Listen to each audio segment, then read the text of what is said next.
বিশ্বাসঘাতকতা সবাই করতে পারে না।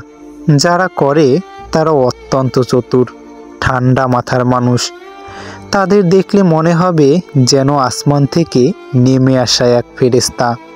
তারা এমনভাবে নিজেকে উপস্থাপন করবে যেন আপনি ভাববেন একজন মানুষ এত ভালো কীভাবে হতে পারে। তাদের আচরণে এমন মাধুর্য থাকবে যে আপনি চাইলেও তাদের প্রতি আকৃষ্ট না হয়ে থাকতে পারবেন না। আপনি হয়তো ভুল করে তাদের ভালোবাসতেও বাধ্য হবেন। কিন্তু এই ভালো মানুষের মুখোশটা আসলে একটা সাজানো ফাঁদ। আপনি যতই তাদের প্রতি বিশ্বাস এবং ভালোবাসা দেখাবেন, ততটাই তাদের জালে আটকে যাবেন। যখন সেই ফাঁদে পুরোপুরি আটকে যাবেন, তখন তাদের আসল রূপ আপনার সামনে উন্মোচিত হবে। ততদিনে আপনি তাদের প্রতি এমনভাবে আসক্ত হয়ে যাবেন যে তারা যাই করুক আপনার কিছুই করার থাকবে না।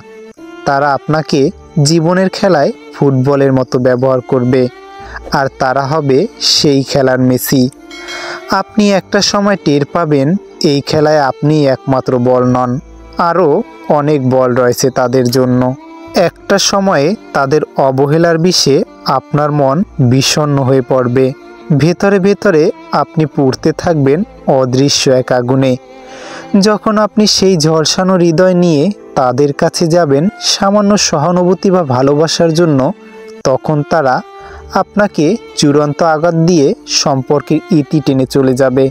তাদের বিদায়ের পর আপনি বুঝতে পারবেন এই পৃথিবীতে কেউ আসলে কারো হয় না। সবাই স্বার্থের জন্য কাছে আসে, স্বার্থ ফুরিয়ে গেলে তারা আবার চলে যায়।